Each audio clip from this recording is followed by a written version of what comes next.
Yo hai, jika kamu bekerja menggunakan iPad, sebuah talenan ini, aku punya 5 aksesoris untuk menunjang produktivitas. Yang pertama, itu paper tempered glass. Ini kedengarannya simple, tapi itu jauh sangat bermanfaat karena kita bisa seolah-olah itu kayak kertas. Di sini nggak terlalu licin, karena layarnya cukup besar ketika kita mengoperasikan sebuah sistem. Contoh di sini aku menggunakan yang sering aku gunakan itu editing software karena aku seorang video editor. Nah, misalnya kayak gini, ketika kita melakukan pemindahan posisi seperti ini, itu nggak licin karena ini berbentuk seperti paper. Dan aku sudah menggunakan yang pensil ini. Nanti ada keberapa gitu, poin keberapa, nanti aku menjelaskan tentang pensil ini juga. Jika kamu seorang graphic designer, ini jauh lebih menyenangkan karena kamu seolah-olah itu kembali lagi ke klasik, bekerja di atas kertas. Tapi ini bukan kertas, melainkan itu layar yang gak licin, tapi teksturnya seolah-olah seperti menjadi di kertas. Apalagi untuk kamu yang suka nulis, itu enak, nggak licin. Yang kedua itu case iPad yang memiliki stand dan penempatan untuk pensil. Walaupun nggak punya, nggak apa-apa sih, tapi pensilnya harus yang ada magnet seperti ini. Nah, kayak gini. Nah, kenapa sih kita perlu stand? Karena kayak gini nih, kita bisa menyimpan itu seperti ini. Aku contohin b-rollnya kayak gini kurang lebih. Jadi walaupun iPad itu portable dan ringan, kadang kita megang seperti ini terus. Nah, seperti ini terus, kadang kita perlu seperti olah-olah seperti di desktop gitu.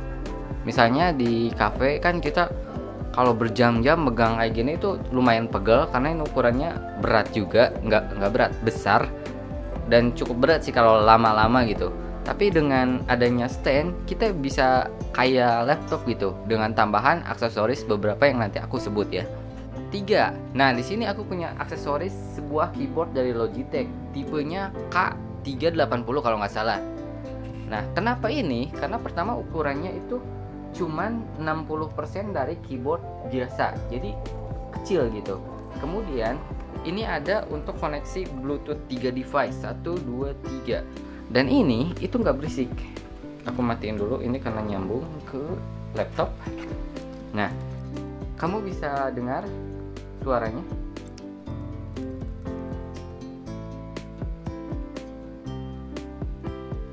Dan ini sangat tipis banget. Kita bisa lihat sangat tipis sekali. Nah,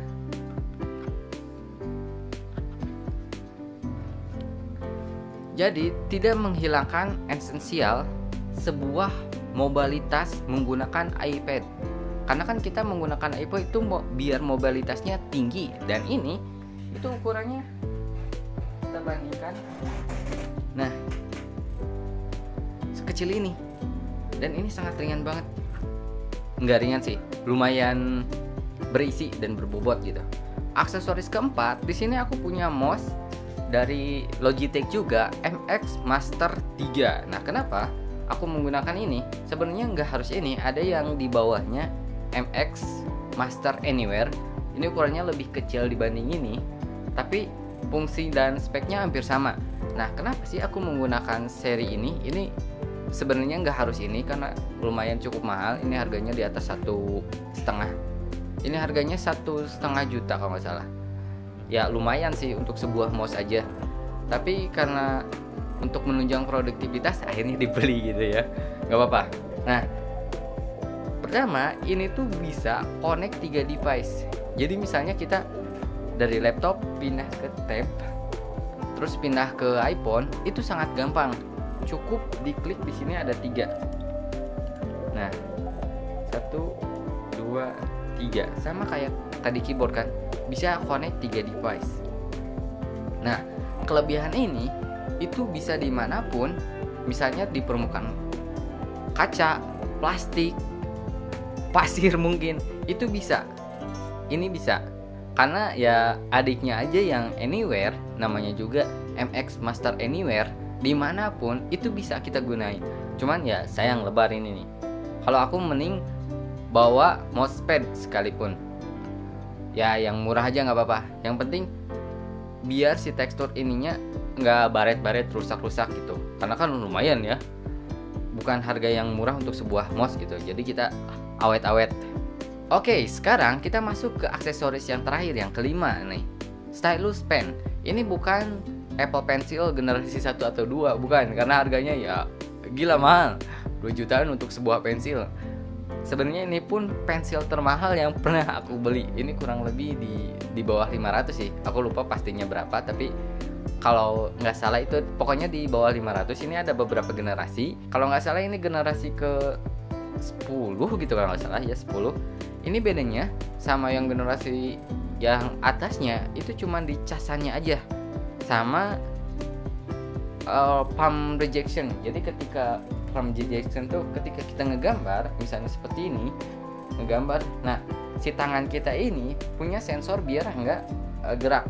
Tapi aku nggak perlu hal itu. Terus aku nggak perlu cas secara wireless seperti misalnya ketika ngecas seperti ini, nah ditempelin kayak gini dia ngecas, aku nggak perlu. Jadi bisa hemat beberapa budget, apalagi yang misalnya ngegambar ada beberapa fitur. Misalnya kita tekan segini itu tipis, terus agak dilonggarin makin tipis, terus misalnya kita ditekan itu makin tebal. Nah aku nggak perlu fitur kayak gitu, jadi belinya seri ini dari Gojodok. Nih Gojodok. Nah kelemahan ini misalnya kita satu touch aja dia nyala. Kadang pas aku bikin kemarin tutorial 15 video untuk kelas online DaVinci Resolve for iPad, sering banget ini keklik di sini nih. Nah misalnya kulit manusia, pokoknya hampir ke semua kulit dia nyala mati, dan cukup sering misalnya keklik gitu. Biasanya keklik pas disimpan di sini nih. Gak tahu kenapa ya, pokoknya sering keklik. Ada generasi 12 gitu, jadi double tap gitu. Jadi kalau mau nyala misalnya 2 kali, mau mati pun 2 kali. Nah kalau cuman sekali kan sering kepencet, jadi lagi enak-enak kok tiba-tiba mati, kirain habis baterai, ternyata kepencet gitu aja.